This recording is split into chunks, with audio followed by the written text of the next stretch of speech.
Hi all, this is hi all, and welcome to a new episode of Business First with Sonia Alleyne. I am your host, and today I am excited to talk to an old colleague. When I say old, we've known each other for a long time. Ms. Shante Bacon, who is a communication strategist, serial entrepreneur, and a social justice advocate. She is also the CEO and founder of 135th Street Agency, and I'm excited for her to share her insights and all the new things that she's going to be doing, how she's been able to pivot and maintain through a 20-year career in terms of maintaining her business. Welcome, Shante. How are you? I am well. How are you? I am good. We haven't spoken in a really, really long time. And Mhm. so I'm excited to speak with you and share your information with our audience. 135th Agency, 135th Street Agency is over 20 years old. That's hard to believe. It is very hard to believe. We started it on January 5th, 2005. And in this past January 5th, it literally just turned 20 years old.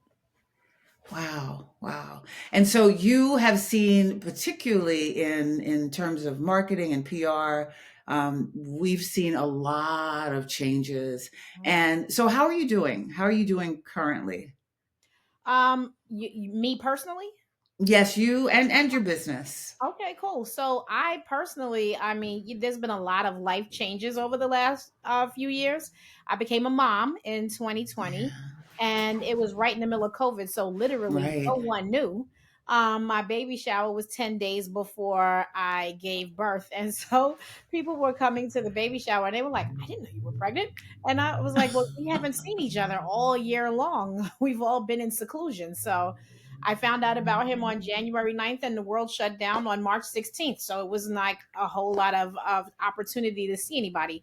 So I've been doing the mom thing and also the caretaker thing, which I will have a lot to say about the caretaker thing and guidance for entrepreneurs who are doing it because I had no idea what it was like until my mom's dementia started accelerating and she came to move in with me. So it's me, my mom, and my son, and we have a large loving household and large loving family. But entrepreneuring while caretaking and momming, that is I always laugh with people and I say I'm the poster child for the sandwich generation because this is Yeah. it. And so we're well. I mean, every time my son is one of my favorite words to describe him is delicious. I cover him with Mm. kisses all the time, and he's like, "No, mom." I'm like, "You don't want kisses? You shouldn't be so delicious." He is my Booski Bear.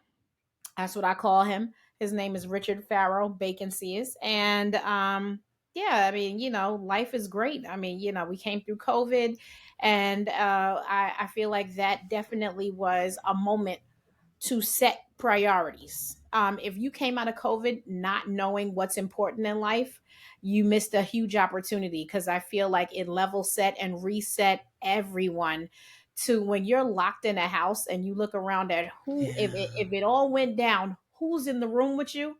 It's really about those people that were in the room with you during quarantine time and just leaning more into that, traveling a lot less and not living out of a suitcase and not and releasing the hustle 24/7 hustle culture. That was difficult for me, but it was needed, and I feel like I live a better quality life now. Yeah. So your son, having a son, actually forced you to rethink how you were moving. Because if you didn't have your son, you would still probably be moving the way you had been prior to Mhm. COVID. Probably not at the same pace prior to COVID, Okay. but I probably would still be in a grind mode that I'm not in now. Like Okay. I have more time to lean into faith and to really understand that, wealth and money is energy.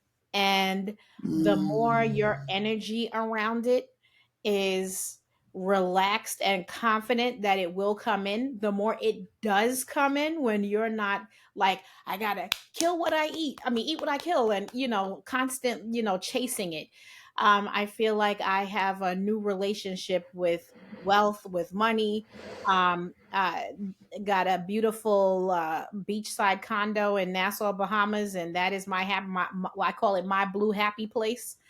Mm. And just living a better quality life for real. What do you think was it, if it wasn't necessarily your son, what do you think is it that propelled you to think a little differently about how you were moving?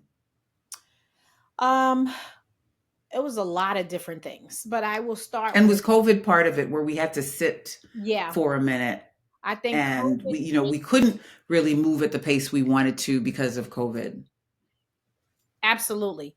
I think it's a lot of things. I think that COVID slowing us down and giving us no choice and Mm. making you sit still and just figuring out who you are, what's important to you, what actually entertains you when networking is not a thing. Like Mm. when it's you and the people you love, or the people you grew up with, that you hopefully love, and the people that are essential. COVID really showed what's essential in life. So I think that that was part of it. That was the beginning of it. It was the beginning of, Right. an evolution. I think that having my miracle baby, because I had a miscarriage when, like the year before he was born. So I didn't really think it was possible when they said, like, Wow. I went in like, hey, doc, like, I'm thinking that we should probably try IVF. And he was like, all right, well, let's do some testing. And then he came back and was like, hey, guess what? Not going to need IVF. And I was like, huh? And he was like, Wow. yeah, let's just see what's going on. And it was like a bouncing kidney bean. And here we go. And so it was just a series of things that really just, the best word I could have is reset and level set. What's important. It Oh, really I think is. that you're, Being yeah, able you to were frozen for a appreciate. little bit. Oh, I'm sorry. No, okay. Appreciating your team more, right? And Mm. and making sure that they're good. Because the truth is that when people say things like, "Oh, business is never personal," biggest lie, lie, lie. Okay. First of Yeah, all, business is entirely personal. And if you don't believe that, you haven't been in it long enough. Anything that you're giving your blood, sweat, and tears to, and more yeah, than 40 to 80 hours, possibly 100 hours a week to, is totally personal. yeah, And if you are team building, if you are building a business, you already know that you're pouring your blood, sweat, and tears into it. You know that's your baby that you didn't give birth to physically, but you gave birth to yeah, metaphorically. And every move you make is to grow that baby and think about what's going to be best for that baby, what's going to nurture it, what trying not to make sure that it's hurt or yeah, compromised. And so, that's personal, but on a whole other level, I think that entrepreneurship taught us that when you are building a team and expecting people to invest in your baby, that it yeah, is your obligation and your duty, yeah. and your privilege, quite honestly, to um to make them your family, to Right. invest in them, to know what's going on with them, Yeah, to care about what's going. You have to love your people, right? And not in a way where it's begrudging, like, oh, if I want them to do a good job, I need to, treat them. But no, like, love them like they're your family. They should be able to call you at any time of day or night if they have something that that is a crisis in their life. It's going to be a crisis in your life some kind of way, because taking them off the yeah, board will negatively impact your business. So you have to love your people and not look at it like it's a burden. I think that's one of the biggest things that lessons that we learned. And we started learning that lesson way before COVID, but especially during COVID mm, when, right. people were, experiencing loss, grandparents, in Mm-hmm. some cases, spouses, you had no choice but to be present for that. Right, right. Yeah. I heard a lot of people talk about that you couldn't just say, before COVID, when you would say to your team, you'd be like, how's everybody doing? Right. Like it was kind of, you know, you might not even have really listened for a real response. But when you asked how people were doing during COVID, you had to be prepared for almost anything and almost any kind of response because so many people were going through so many different things. Mhm. Um, Take us back to 2005 when you started this business. You had a long history in the entertainment business, particularly in PR. What were you doing? Where had you come from? And what was the impetus to really start this business?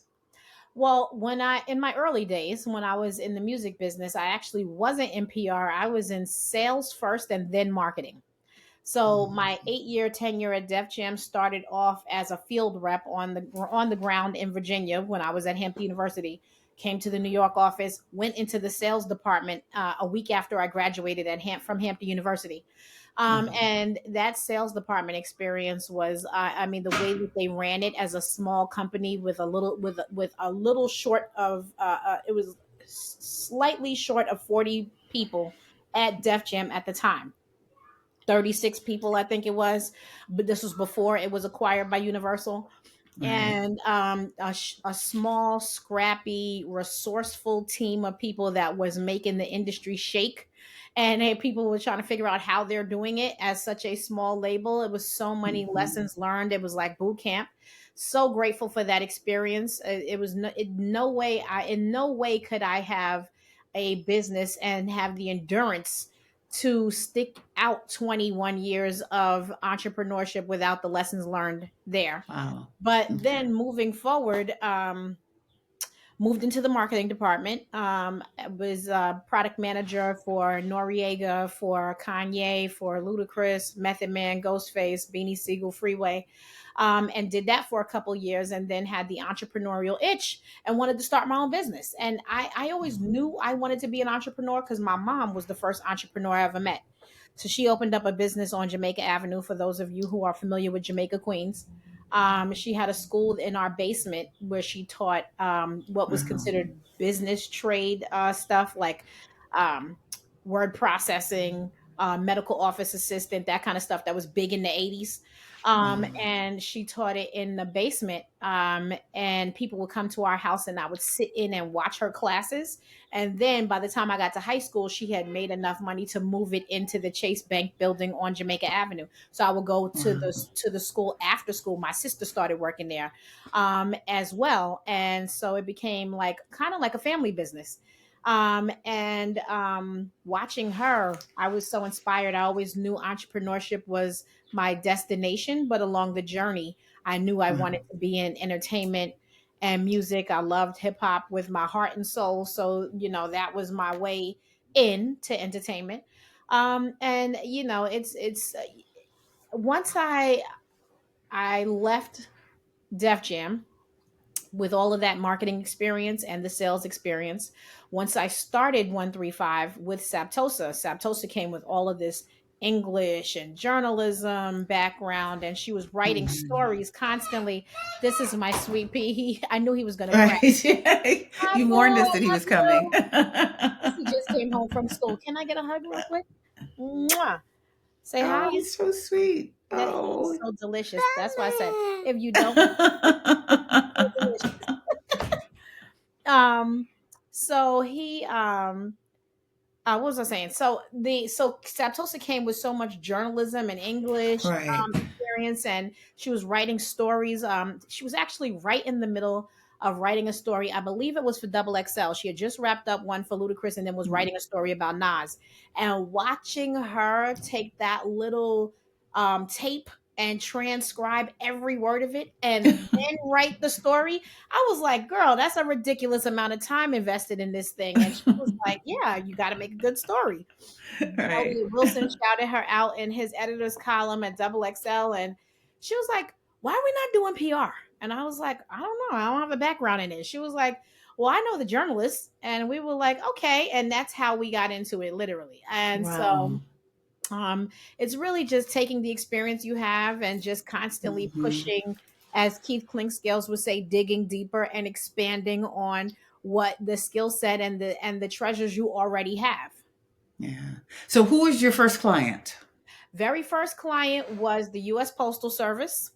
And that was through a woman named Monica Hand, who was here in Harlem, but worked at the Farley building at the U.S. Postal Service.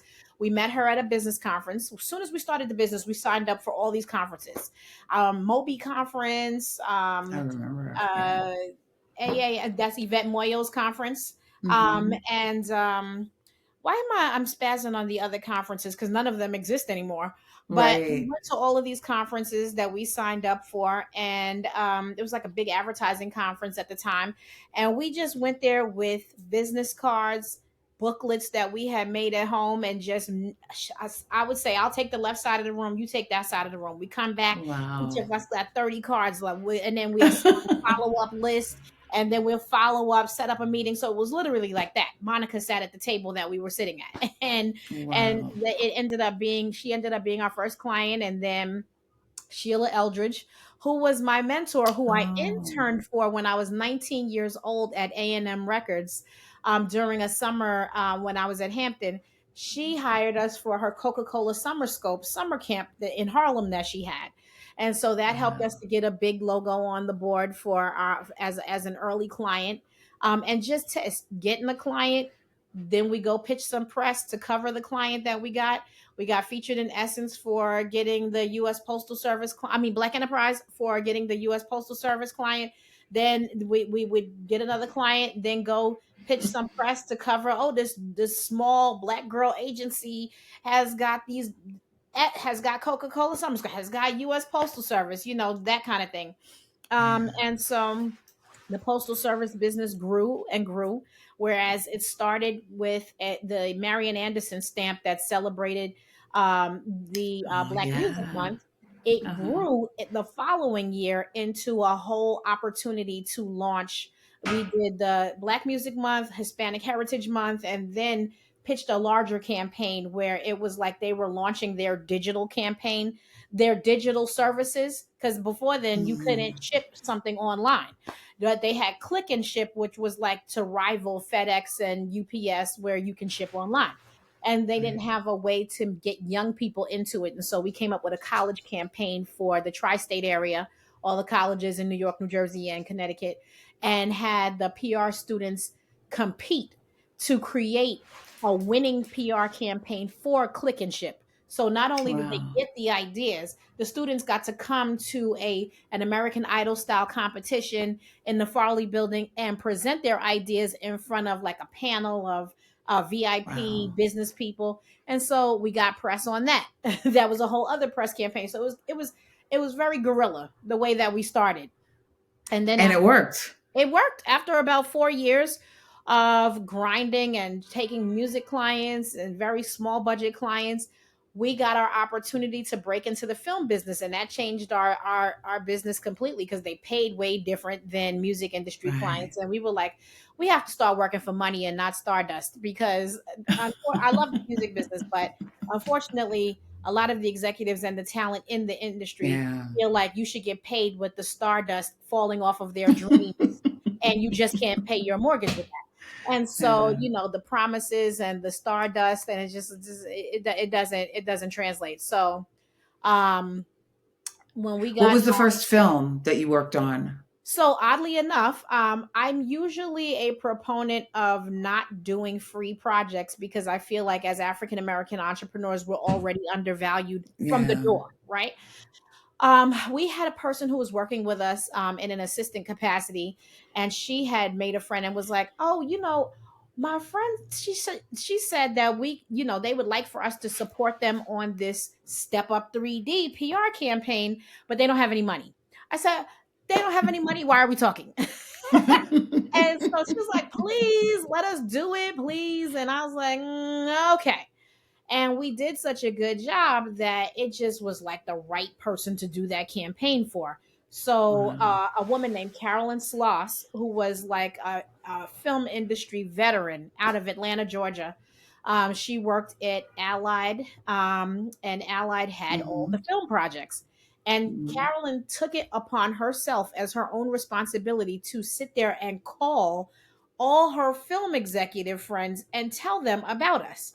And Huh. so, every once in a while, as an agency, as an entrepreneur, you get a person like that who comes and blesses you by just doing extra work they don't have to do. And the first people who called was Disney. It was a girl named Chrissy Wu, who we're still friends with to this day. And she was like, she called, and we were on our way out the door to go do the red carpet for Urban World Film Festival.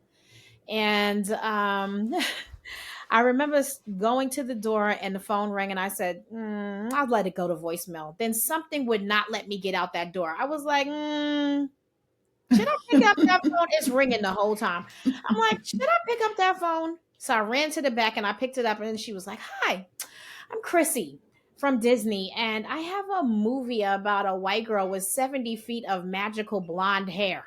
And I really want to figure out a way to get black moms to be, into it. Like, it's a really good movie." And I was like, "Is the movie good?" And she was like, "It's so good." And so she was like, "I'll set up an opportunity for you guys to screen." So we saw the film and we fell in love with it. And Oh, it wow. really wasn't about the magical blonde hair. It was really more about the uniqueness of the hair. It had butterflies and Mhm. it defied gravity and it flew and it did all kinds of stuff and it magically braided itself. And so we drafted a campaign that was targeting black moms, but with the messaging that the message to your daughters are, your hair is so unique, it defies gravity. There's no one like you. No one has this magic Mm. on their head like you do. Like yours, it does things people can't figure out how it holds twists and braids and puffs and does all of these different shapes and sizes and all of that. And that went over really well, and we got way more press than they expected on that film, and that was the first domino to Ah. fall. And then we started getting a ton more film projects, and then television came like a year later, when a personal friend of mine, Mona Sky Young, was like, "I have this new show coming and not getting a lot of traction. Nobody really cares, like they're not helping, and I have 4 cast members. I need to put them all in different cities in the next 24 hours." And so that was Love and Hip Hop, and we had Mm. Olivia, some Samaya, Chrissy, and everybody on radio at different times. Like within 24 hours, they were on the air. And Wow. then going into the premiere date, and so that was our first television project. And then WeTV came with Braxton Family Values, and so it was kind of like a real domino effect. And Mona did a great job, as blessing us and spreading the word about the good work that we've done. And she's always been a champion of the agency, and we love and appreciate her, and that's how it went. Yeah. You all have done really well in terms of making like all of the right connections, but you've also done really transformative work. And so what would you say your secret sauce is, or what it is that when you get a project that you're really able to, as you say, even get more press than you expected or get the responses that you've been able to get?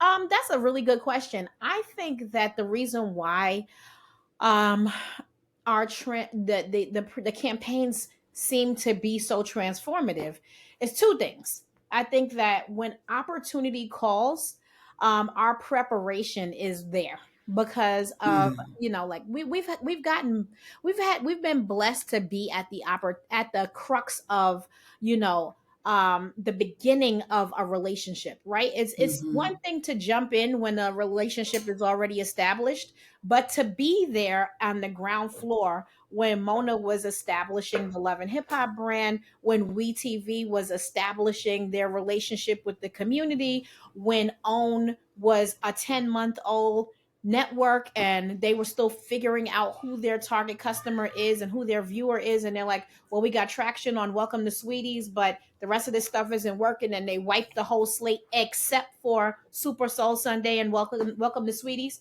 It was like having the opportunity to be on the front end of those kind of the Yeah. journeys, right? Where you get to explore a relationship, a genuine relationship, explore and build a genuine Got it. relationship with the community. I think our preparation is that at our core, we are a company rooted in advocacy. Whenever anybody says, well, what is Mm. 135 about? I always say 135 is about advocacy for black owned business and black owned media. That is it. That's Okay. full stop. Like we have verticals in experiential marketing and public relations and communication Hmm. and digital advertising and social advertising, right? We have verticals in Hmm. those things, but that's not who we are. Who we are advocates for black owned media and black owned business. And so in every single case, rather than say, oh, the community comes cheap, let's just market this thing to them, we almost always change the way that they handle the community, right? We always go Hmm. in saying the community deserves respect and a genuine connection. Do you want a genuine connection with them? Don't just show up like a politician when you need them to tune into your Right. show and then you disappear. You need to Right. be have a physical and digital presence constantly with the community. You need to pay the community respect. You need to know what's going on the corners and on Fulton Street and on 125th Street and in Chicago and in Houston and in Philly and wherever the Hmm. community is that you're going to rely on for your success. And you're going to sell advertising off of your show because Right. this community is watching. You need to care about that community. You need to go to that community. You need to pay respect to them. You need to spend money with the black owned media outlets in those communities. So I think that Right. whether it was a television network client or a film client or a streaming client or Google. I mean, if you anybody talks to them, they will tell you we have beat the door down. Like we need to be investing Yeah. in black owned media outlets, not just inviting them Yeah. to come to like that's who we are. We really do walk the walk. And so you can see that owns didn't even have a relationship in the beginning, and now they have a very solid, strong, loyal own following that relies on them for certain content. They have a lot of shows with the word love in it. Tyler Perry shows laid the foundation for the relationship with the community. The premiere of the shows used to be a big deal.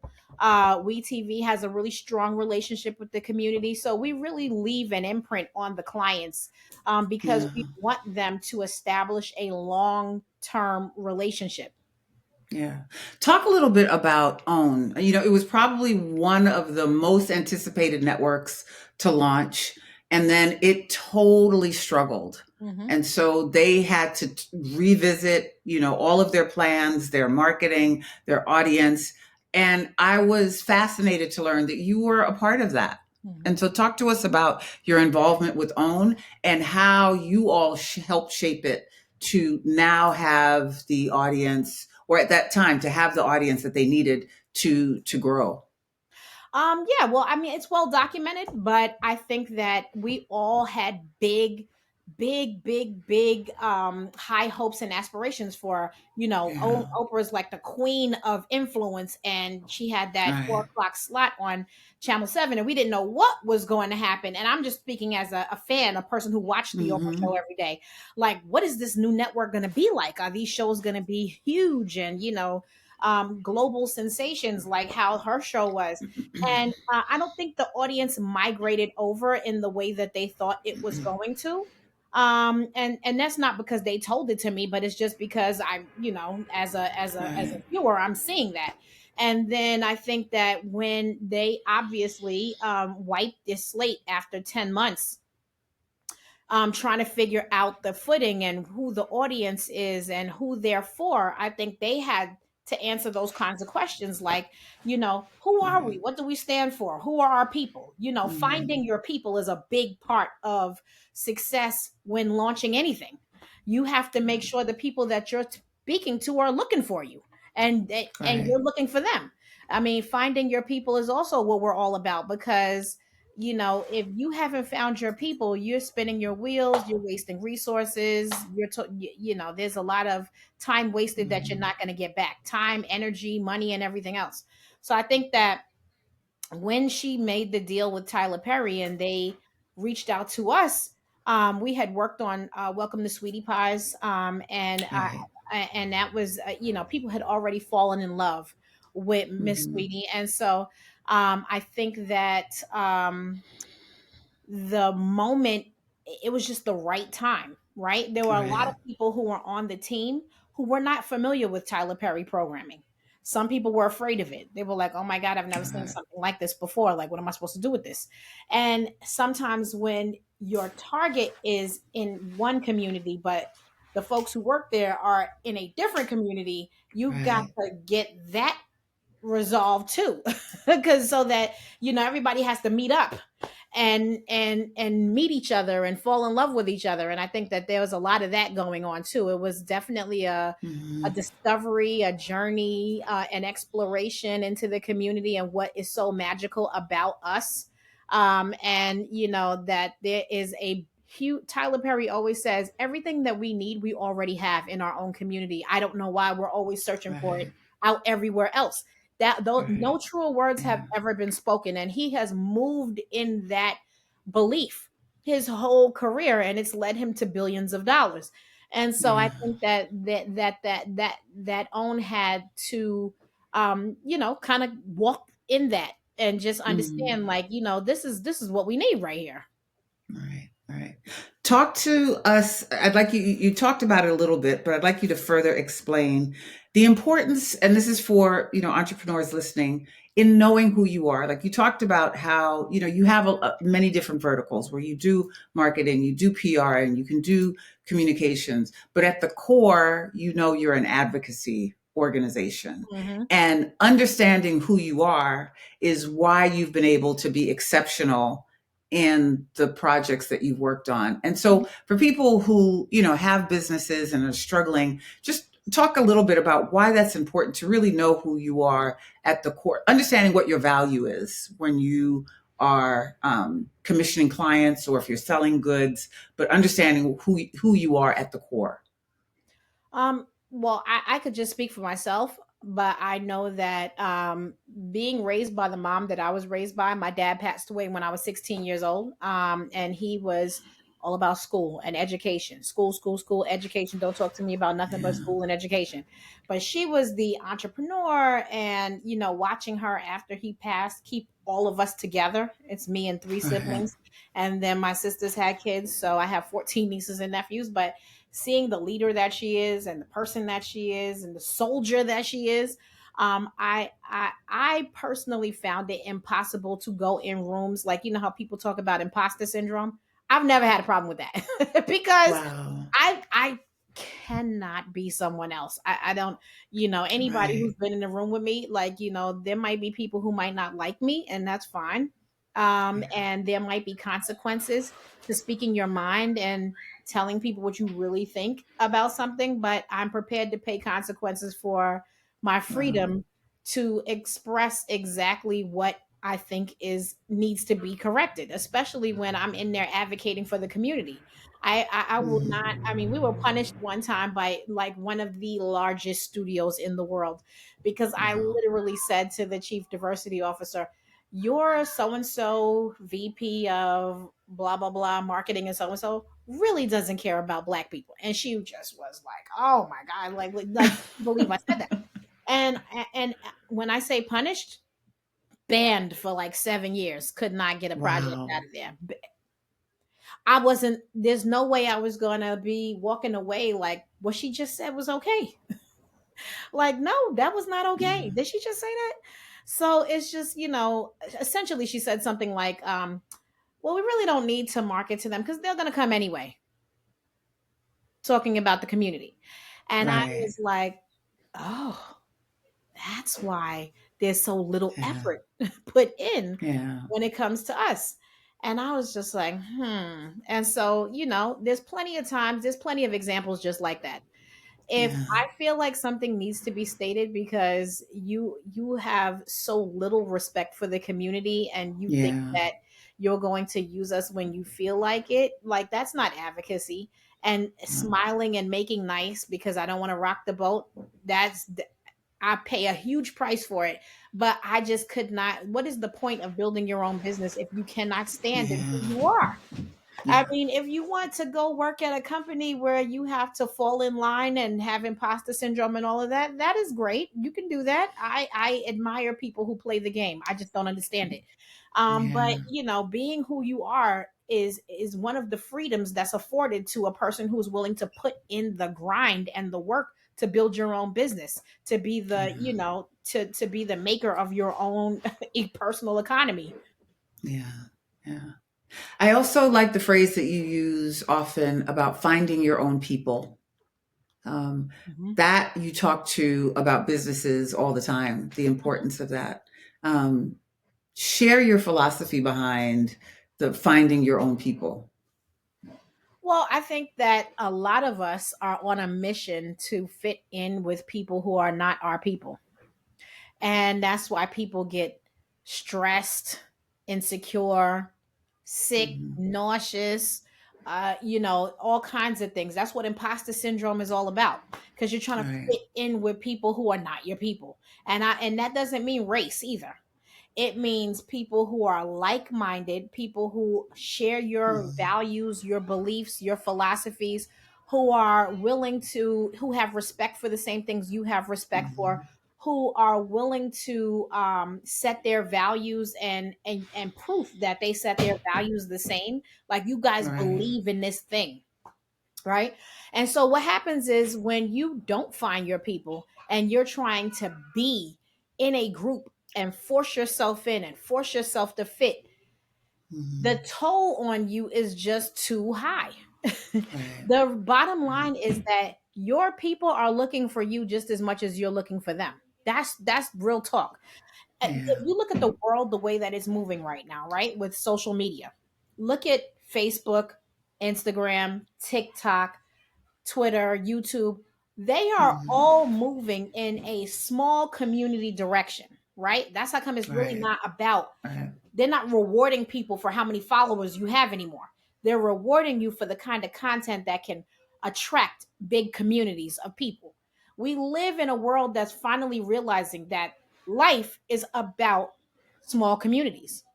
And some of Right. those communities swell to be big communities because of Right. the commonalities. But if you are chasing a community that you don't fit into, or that is, the welcome is not warm, the toll on you is too high. When you Right. can go find the people who are looking for you, they are looking for you. They exist. They're out there. There are communities that are looking for what you have just as much as you're looking for them. And that is the payoff of finding your people. Right. Right. Right.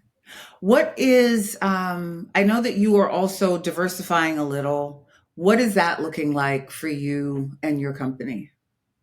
I mean, embarking on anything new is always going to have, some headwinds and some friction. Mhm. I think that where I am mentally is that I used to feel like, oh my God, we have to have, keep getting a whole lot of clients. I don't feel that way anymore, mostly because my time Yeah. is really more of my time is being demanded at home because of my mom and my son.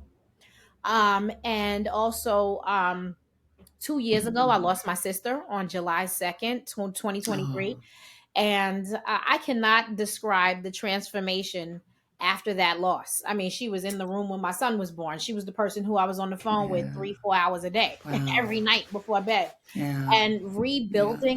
reinventing who I am, without her, it has made me see that a lot of the things that I might have been, and this is a revelation I haven't quite articulated, to myself yet, but I am Mhm. discovering it. Like, before, I feel like I would force myself through challenging situations, things that were super stressful, hard, just being numb and being like, this is just the grind, right? And taking Right. on more than I could chew, and getting through it. But I would have her on the phone, like, literally just talking to her hours a day about it, which was Right. therapeutic. Yeah. And in her absence, I am like, why am I doing that? Why am I taking on Mm. all of these things? Why am I carrying all of these things? Why am I doing this? Because I can no Yeah. longer just talk through it all day long until I get through the pain, right? Mhm. I am literally like, I have a certain amount of time. And anything that is I'm going to spend my time on has got to be something that's satisfying and something that's rewarding, something that I'm curious Mhm. about, something that I want to learn, something that makes me feel good. It doesn't matter Right. how, if it's like a big win or, some kind of big challenge or something like that.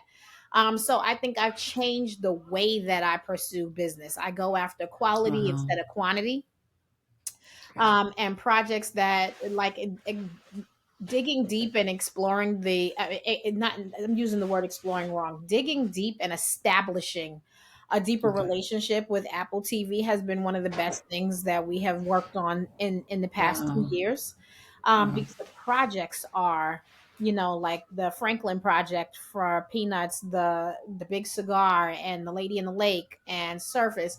Like those are like quality projects that I'm just like happy to be a part of. Very proud to have worked on them. Mhm. And the working with Peacock last year on Bel Air and Fight Night, like those are Okay. fun projects to work. And even though it might Right. be a lot of moving parts, like those are the things that I Right. would spend more of my time on now than trying to run a race against a whole bunch of a sea of new agencies, because every time Netflix or one of those places, lays people off, everyone starts an agency. So every year it literally triples and quadruples the amount of agencies out there trying to get business. And I'm like, why am I doing that? That's not, like exploring the kind of company that I want to work for, and work with, and companies that I love, that I think that are, changing the way that we live. That's where I'm trying to spend more of my time now. I think that's a huge message that you are sharing. You mentioned that at the top of the interview, the importance of watching your energy, knowing where it's going, um, and I do feel like that's important for entrepreneurs who sometimes always feel like they have to chase or always feel like they have to grind, and being able to say, you know what, I'm going to choose things that I feel good about or things that align with who I am is an important message to share and reiterate with folks who are listening. Yep. Um, so, what is next for 135th Street Agency?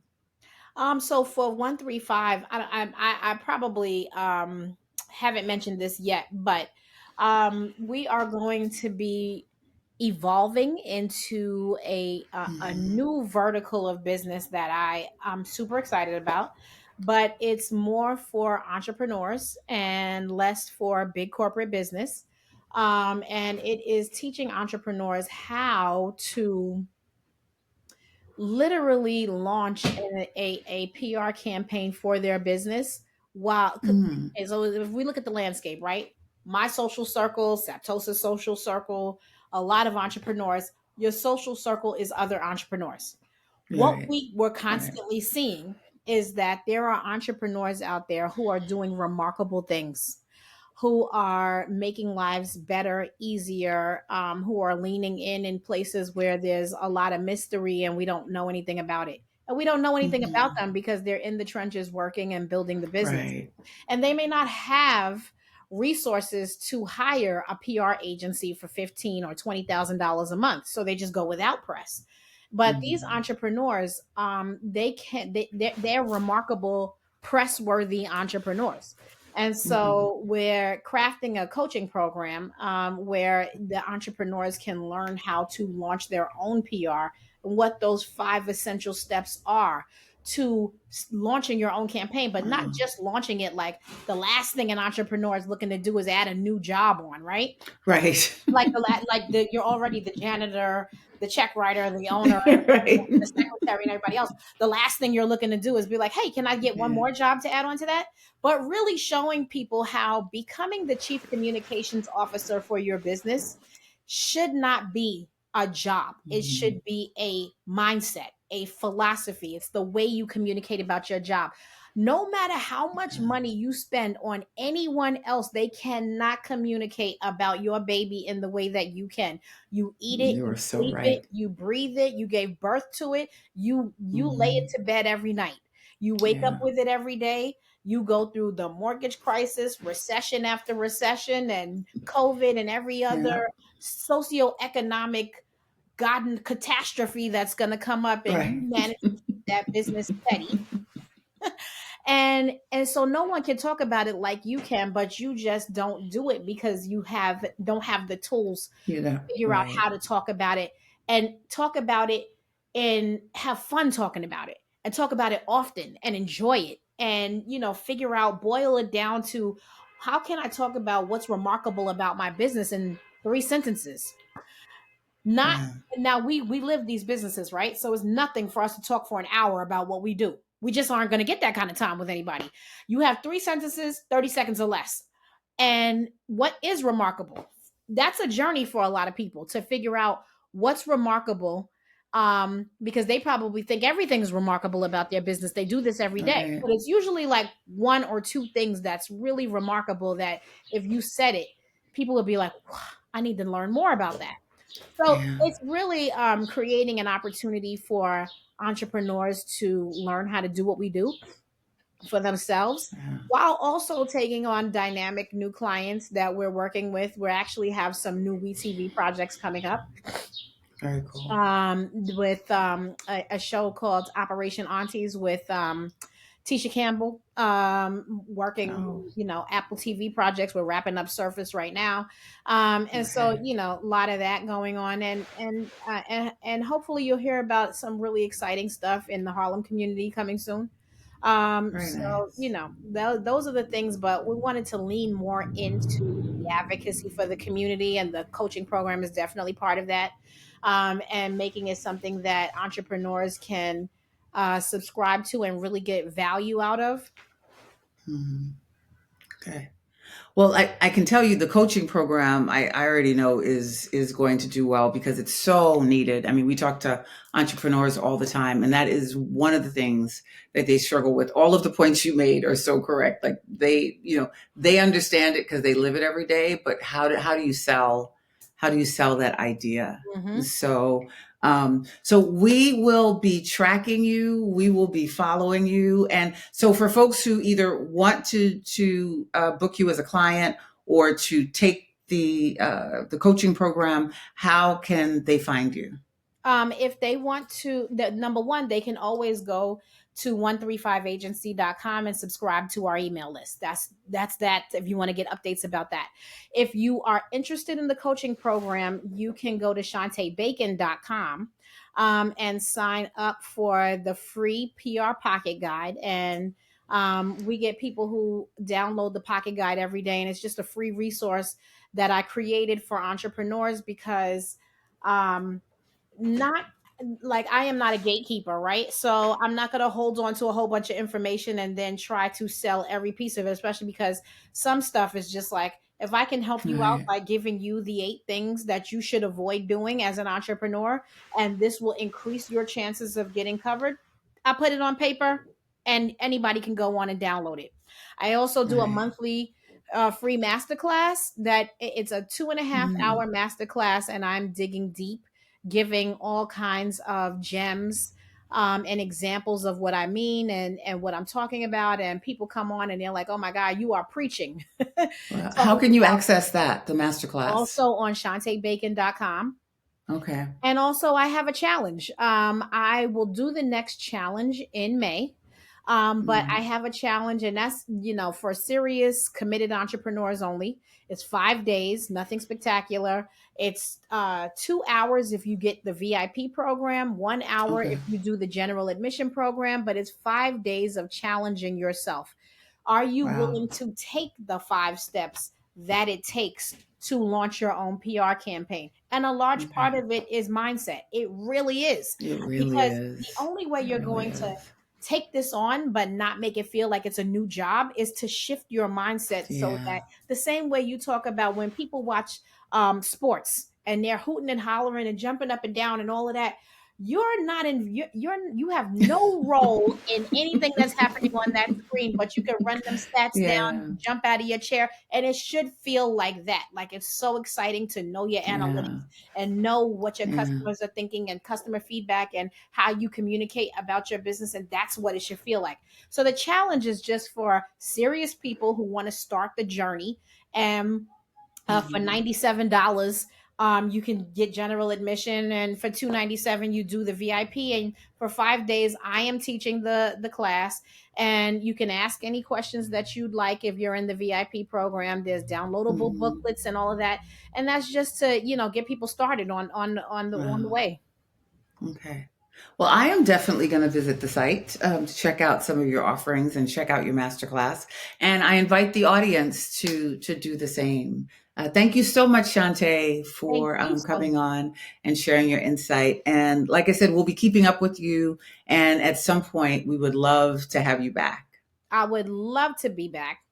Thank you so much for this opportunity. It's been great speaking with you and reconnecting with you.